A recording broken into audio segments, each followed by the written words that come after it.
What is up, everybody? Josh Tapp here again, and welcome back to The Lucky Titan. And today we're here with Matt Rosenthal, and this guy has an awesome track record in working in a non-sexy industry, but making it hyper successful by making it a sexy industry. So stoked to have him here. On top of that, I am excited to talk about his new show that he is launching called Digging In. It's going to be an awesome show. So I'm excited to talk about all that with you today, Matt. So say what's up to everybody, and we'll hop right in.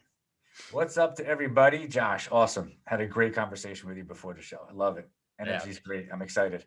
I sometimes wonder if I need to just record those and make those the episode, the pre-interview, because everybody's kind of relaxed and laid back and bragging about themselves. And then I'm like, this is perfect. I could put that in and that'd be amazing content. But Listen, if you want, I'll stay relaxed and I'll brag about myself. No, I'm just kidding. I'm that's just all we kidding. need. That's all we need. I'm just kidding. Well, I know what you were telling me. It's not even really about us, right? You have a really great audience and it's about them. So hopefully we can share some really good content today and people get some useful information. I'm sure they will. These conversations are always just they flow better, right? Because we're asking genuine questions, giving genuine answers. So I do want to ask you kind of my first genuine question here with when it comes to building. So it's mindcore.com, right? It's kind of your core website. And this company is built, like I said, kind of in a non-sexy industry. And I can say that confidently because I've worked with a lot of IT companies and they're very hard to work with typically because it's not sexy. They don't have a good website. It's not user friendly. It's hard to work with them because you never know what they do. So walk me through a little bit of your brand journey with that company and making it become the successful company that is today. It's been a long journey, right? I think I started I know I started, it was like late 90s. It was 98, 99 I started. It was nothing like what you see today, or I was nothing like who I am today. It's really been an interesting journey. Um, our business, I mean, you really describe it really well. There's nothing sexy about it. But at the same time, every business relies on technology and on what we do, and every business relies on having a trusted strategic IT advisor, and people that can help you reach your own business goals. So in a way, where I am today, the evolution of it has been that yes, we had to go through the break fix, model, and then something called managed services model. We went through all these different models over the years, but there's been one thing that's consistent, and it's like a thread that's like always weaved through there that's never changed, which is you really need to have a connection with people and the relationships that we have with the customers who ultimately all become friends. We're not a billion-dollar company, maybe one day. We're at a size where even though we're a multi-million dollar company, I still know all the clients. We all still know all the clients, and it's a relationship business. That is sexy to me. That's exciting to me because while we're solving these problems, no matter how it's evolved over the years, while we're solving their business problems with technology, we're really connecting and we're really building strong relationships and we're really giving people reliability and a guidance in something that they have no idea about. And those become really fun, really inspiring, and really growth-based conversations. That's been the case for all these years, and that is something that if one thing gets taken away from this conversation today, it should be that the relationships that you have with your clients and your employees, if you have them, is so important, and it withstands the test of time, and it withstands the problems and the complaints about invoices and all the things that any service business has. The evolution of the business is always going to continue to pivot. You're going to change, but the one thing that doesn't is those relationships. So over the years, we've really been focused on that, and I've been focused on that, but I had to learn that over time. Back to your question, I had to learn that over time, and it took years and years and years for me to figure out it wasn't about the money. It wasn't about how big can the business be. It actually is about truly helping people, and it's about um, connecting with people and delivering a service that people really feel good about. So I jumped around, but that is who we are, and that is how we deliver our service, and that is what we believe in. And look, now we're doing a lot of phone systems for people, Microsoft Teams. Cybersecurity is like the number one conversation I'm having with people now. Cloud. A couple of years ago, it was like new servers, new computers, and before that, it was like remote access and VPN. It always changes. It's not sexy, but It's the fact that people rely on you and have so much trust in you that I find really exciting. Well, and I love your take on that because the brand is really built around your relationship with them, not around the service you provide because it changes so frequently. And it Right. was kind of funny. I had a conversation with a guy the other day who deals a lot with kind of customer service. I hate to use that term because we just imagine somebody with a headset and, you know, Right.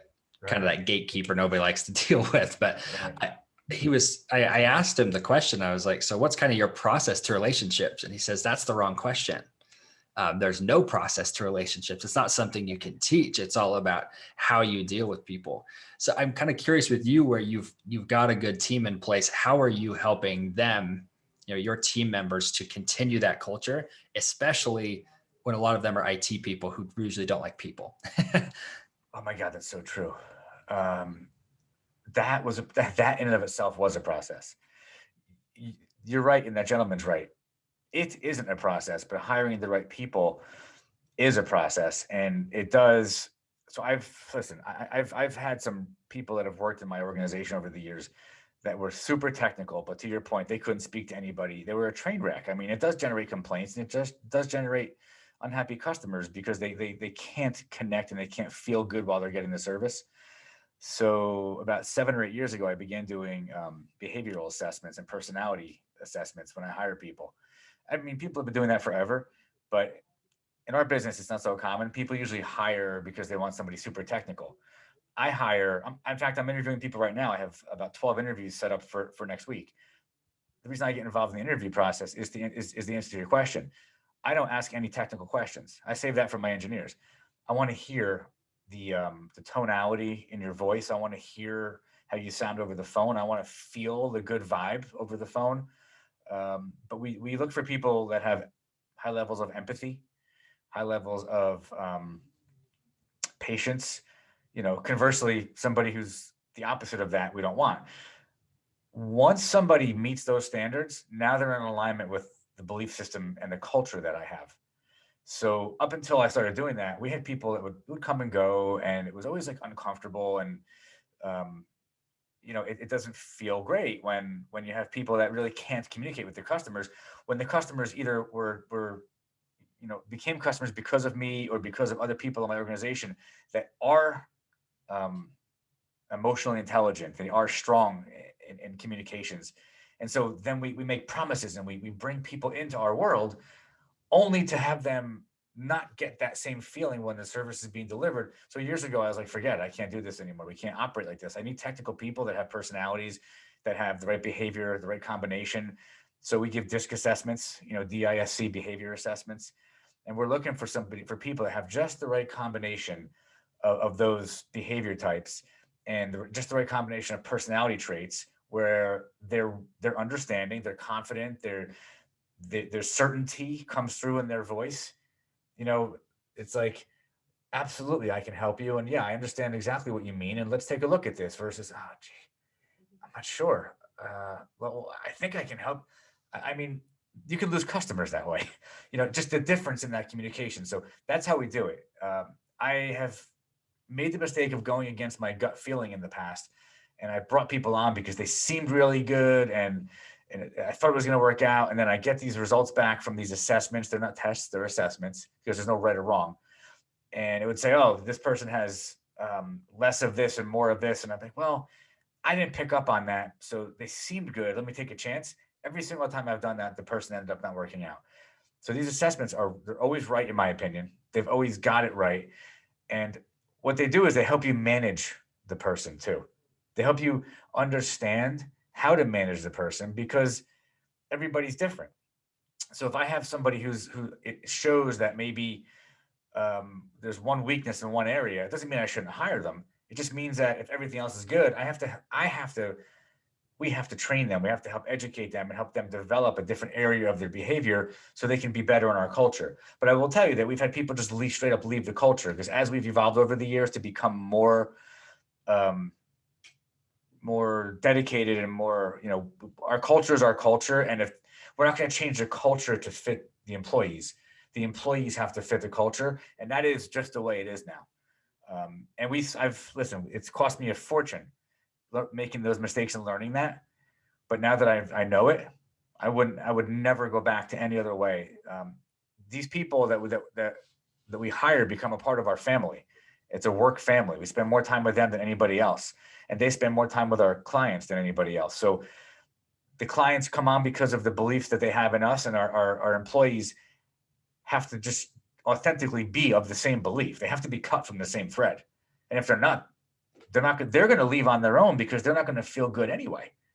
You know, hope I answered your question. Yeah, absolutely. And I completely believe that. And it's interesting to watch how different companies do it, right? Because as you said, it's more of a hiring process. And now you're saying, I will never deviate from this DISC assessment. And for those of you listening who haven't done that, I would highly recommend doing the DISC assessment. That one to me is honestly the best one I've ever taken, because I grew up with parents who we kind of were clumped into 4 categories. And I was told over and over and over again, I'm like the red, the cleric, whatever you want to call it. And when I did the DISC assessment, what was that? You're a D?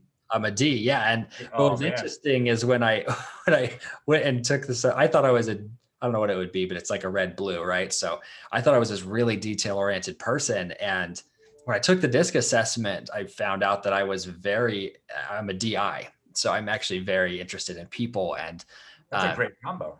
It's a fun combo, I guess, but it's really bad for operations. And I was wondering why my companies were struggling so bad. But when I finally gave that to, is actually my brother as my partner, and he's very strong with operations and systems, our company started to take off, because I could be the dancing monkey and he's the guy running the company, right? So it's cool to just kind of fuel your point there and saying, I mean, people are going to look for tech guys who are just that blue. I don't know what it is in the DISC assessment, but they're very detail oriented. But if they don't have any sort of empathy or people skills, I mean, how hard is that to manage somebody like that?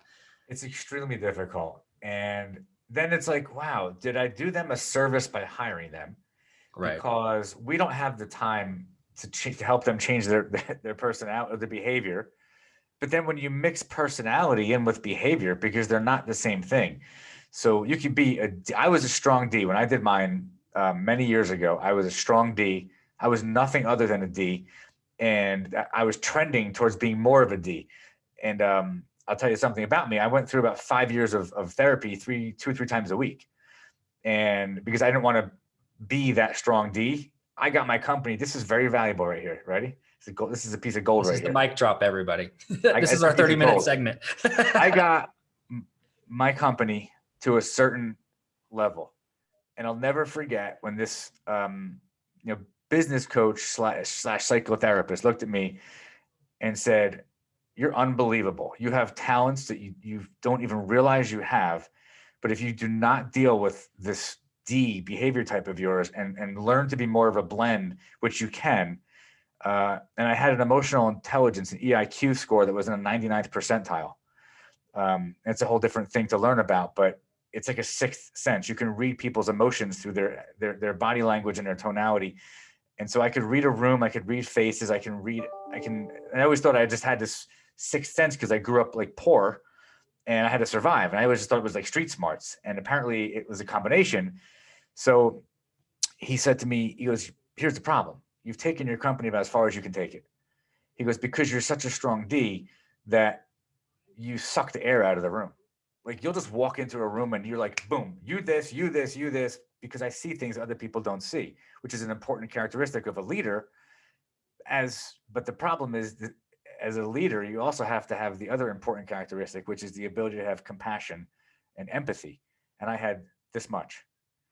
And he told me, he's like, "I can work with you and I can turn you into a rock star. You can run $1 billion company. But you need to decide you want to do it. You need to be aware and accepting of who you are. Put it behind you. We'll work on it, but you will not take this company any further." That was 5 years ago. And he was right. And now I don't actually see him anymore. We got to a point where he's like, "You're done."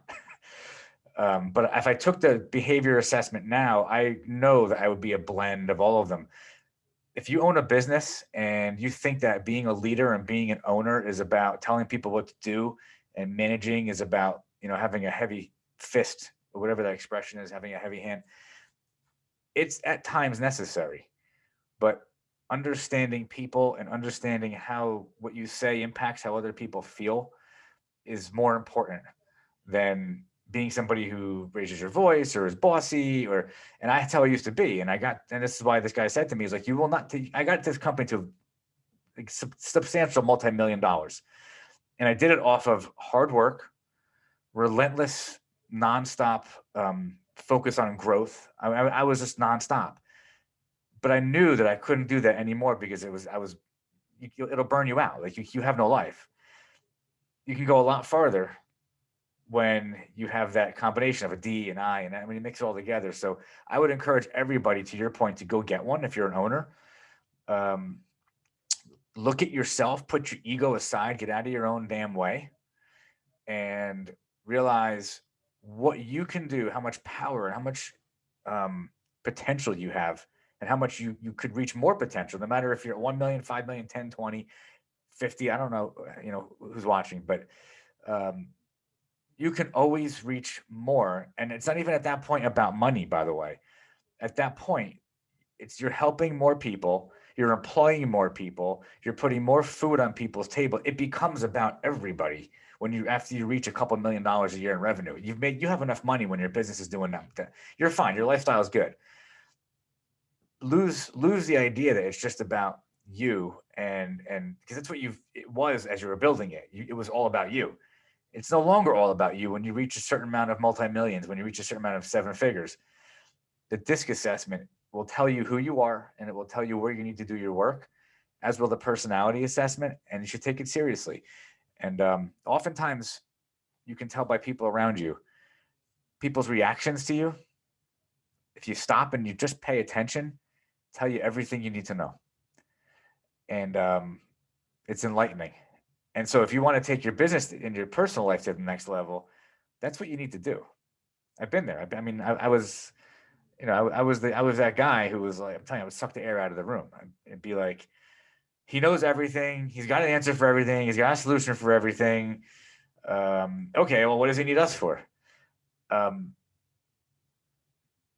There's multiple truths in those things, right? I mean, yes, I own the company, and yes, I've done every job in the company, and yes, I know, but the people around you need to feel that they're valuable, and you need to realize that they're valuable and believe it and treat them like they're valuable. And I'm not talking about financially. So it's a long conversation. We could do a whole video on that, but We it's could do gold. an entire course on If that. you haven't, if you think if you're stuck, the first thing you should do is look at yourself. Don't look at your employees. Don't look at your sales numbers. Don't look at anything. Look at yourself first and say, what am I doing to contribute to why we're stuck? I can tell you, I know you can edit you can edit this down to 20 minutes, right? But I'll We tell can you keep something. going. We're good. Keep it I'll up. tell you something interesting. I built my company from nothing, right? I've built several companies, but when I finally said, okay, I'm only doing IT, I'm not going to have 5 other companies and my IT company, because that's what I had at one point. When I finally started focusing on the IT, it was just me. And I had been an IT director for a multi-billion-dollar company, in New York City, and I ran the corporate headquarters. I've been there, done that, climbed the corporate ladder, had 40 people working for me. But when you're on your own and you're doing your own thing, so I started in my basement, and it was just me. And this is important. I began with the end in mind, and I did it from the very first step. Every process I put in place because I knew other people at some point would have to follow these processes. I knew that the processes would at some point make it so that I could work on the business and not in the business. Right? I did that when I was just, it was just me. So when I focused primarily on the IT business and nothing else, I grew 30% year over year for a couple of years in a row. I got more employees, and I got some employees, and everything was going well. I did a merger. So I took my business that at that time was $1 million, became a multi-million-dollar business. Did another merger. So I did 2 mergers one merger and 2 acquisitions in 4 years. And through that, at our peak, we hit, we were beyond 7. We had hit 8 figures. And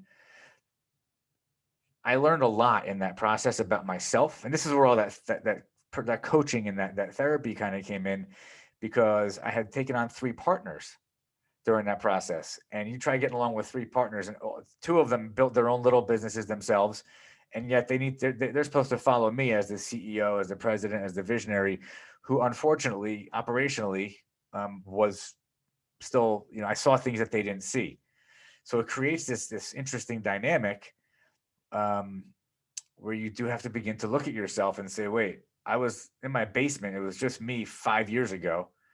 Now I have this thing, and I'm on a treadmill. I got stuck. I got stuck. So I ended up going through one of the reasons I got stuck, and this is what I was getting at, is I ended up going through a divorce with these partners. I ended up, right now there's no more partners. We ended up decoupling the business. We all went our separate ways. I ended up with the company and pretty much all the good accounts. And at that point, I'm like, okay, now there's nothing in front of me. Like, there's nothing stopping me. Like, now I can go to town with this. I'm going to explode this thing up. Next thing you know, COVID hits. So that was about a year of I'm getting things off the ground. And then about a year later, COVID hit. So I spent 1 year recovering from the business, all the separations. Business was growing the whole time through all of it. And by the way, that's why the processes and the workflows are so critical, because they're bigger than any one person. They are the glue that holds the business together. You need to have bulletproof processes and workflows, or you'll crash and burn. So we get to the point where COVID hits, and I'm like, okay, this is interesting. I wasn't planning on this.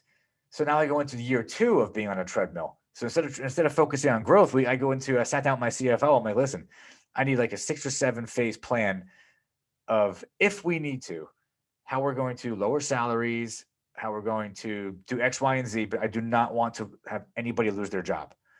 And I said to him, we'll figure it out if we need to, because we were going into COVID very strong. So, we had no growth.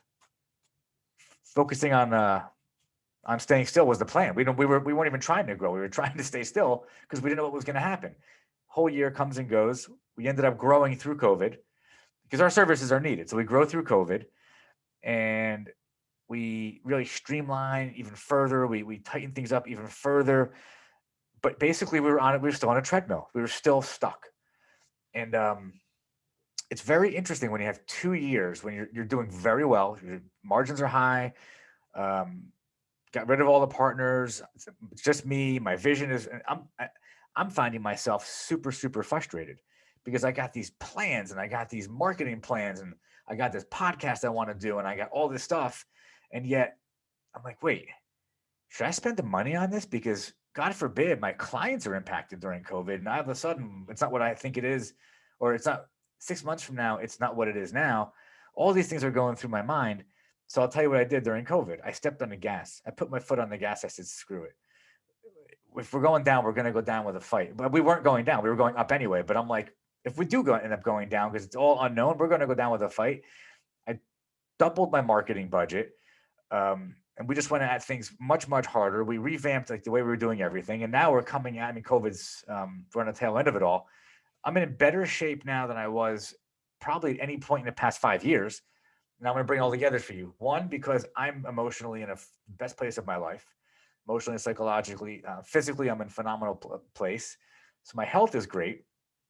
And the business is super healthy, right? And so we're in a position now where, okay, great. I can get my podcast off the ground.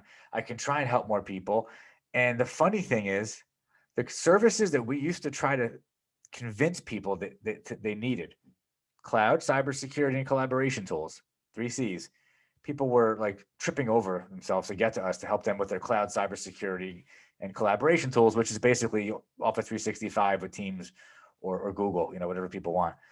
And so the business just started growing. And I wasn't doing anything to grow it. It was organic. So it is a very frustrating experience to be stuck. However, look, nobody could do anything about being stuck during COVID. If you were fortunate enough to have growth during COVID, which we did, awesome. We're in a great position right now. But here we go. Now, for anybody who did what they should have done over the past year, you had an opportunity of a lifetime. Stop, reassess your business, reassess where you're going, what your roadmap is, who your target market is, who you're going to help, right? How efficient you are, how you're spending your money, assess it all. And hopefully everybody did that. And now you're you're a lean, mean fighting machine. You're ready to go. Excuse me. And and here we go. Now you get on that treadmill. Instead of being in neutral, put it on like a 15 incline and put it on like 4 and start running up the hill, because that's what's happening right now. So being on a treadmill could be good, it could be bad. It depends how you look at it. And it depends what you do when you're in neutral. It depends what you do when you're stuck. I told you this long, long story because I recognized I was stuck. And I had reasons for being stuck. And I hated being stuck. But I had a plan through being stuck. And now that the environmental factors around me have released me from being stuck, now I can go. And the key thing is, a lot of people didn't pivot over the past year and say, sorry, my throat's getting dry. A lot of people over the past year didn't pivot and say, okay, I'll give you a great example. I have a customer who's in the catering business, the huge. I mean, they cater massive institutions. They almost went out of business during COVID because nobody's catering events. Their catering was specific to a certain niche. And I felt so bad for them because when we do their cloud services, I really felt so bad for them because they've been around for like 40, 50 years. They were the go-to, and overnight they're almost out of business. That's an example, and I love them. They're great people. If they hear this, don't be insulted, but they didn't pivot. Right? It's because they weren't thinking about it. Whoever would have thought the unthinkable was going to happen? Well, you need to. If you're an entrepreneur and you own a business and you're listening to this, think that the unthinkable is going to happen, because the unthinkable will happen. So plan for it. I'm fortunate enough to be in a business where I have multiple streams of revenue. I pivoted 2 years ago because I thought it was a smart thing to do in general, because my business gets stale every 3 to 5 years. You got to keep moving with the times. So I moved into cloud cybersecurity and collaboration tools. Well, COVID was one of the worst things ever, but for my business, it was one of the best things ever. Everybody needed cloud cybersecurity and collaboration tools. I actually began to stop talking to people. I had relationships I was developing with vendors and like new products and services. I stopped all of it. Just stopped. I'm like, listen, I said to my team, I'm like, we got to focus on a few things that we're going to do way better than everybody else, and this is going to explode in the next couple of years. We began to focus very hard and very specific on cybersecurity. And right now, my cybersecurity business is beginning to explode. And yeah, there's more awareness about cybersecurity, but a year, 2, 3 years ago, there was a lot of awareness. I'm putting a lot of effort and attention and momentum into it, and I'm getting a return on it. I'm doing webinars, huge, do webinars, inform, educate, help people learn. Business just finds you. You don't have to go looking for it. And the same thing with cloud. So pivoting is a critical aspect of being successful. And so what? You have a 7-figure business. 7-figure could be whatever, $5 million a year. Well, do you want to be at $5 million a year 5 years from now? No, you should be at $25 million a year. You got to pivot quickly. You got to let go of bad ideas that didn't work and realize, all right, it was a good idea, but I'm the head of this company, or I'm a decision maker, and I'm just going to leave that behind because it ain't a good idea anymore. And you got to be able just to, whatever, even if you dump money into something, you've got to be able to leave it behind. I've done it 10 times. You have to be able to leave it behind. And aside from pivoting, you have to be able to push through the fear. So like I said to you before, I wasn't sure if I should spend money on marketing. I stopped. I meditate every morning. So I was in a quiet moment and I'm thinking to myself, all right, what's the worst that can happen if I don't invest in my business?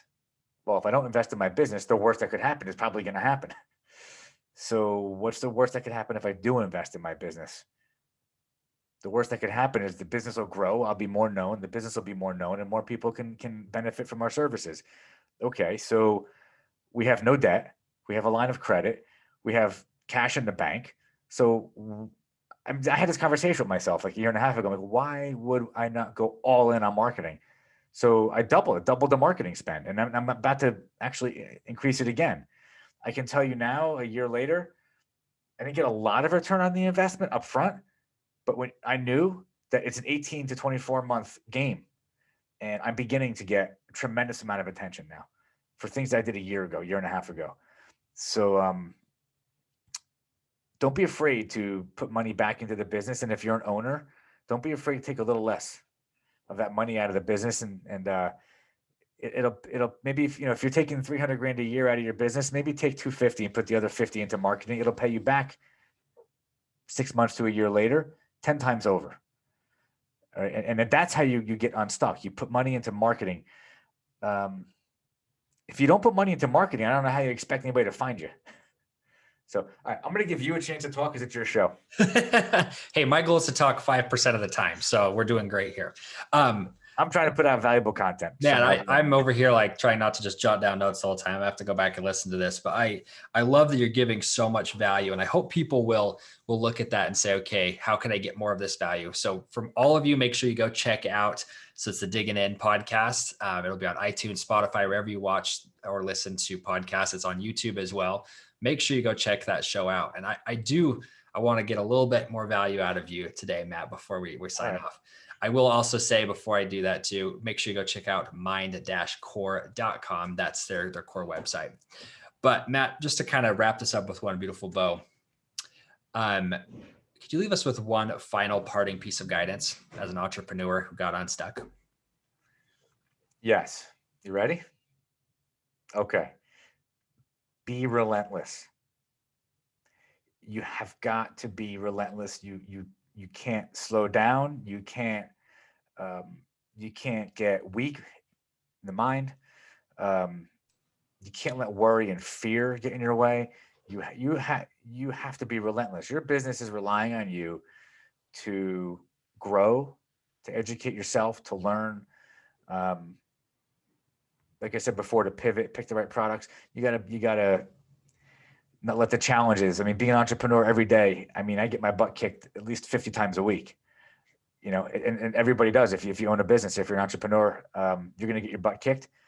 Do not lose focus on what's most important and be relentless about it. That's it.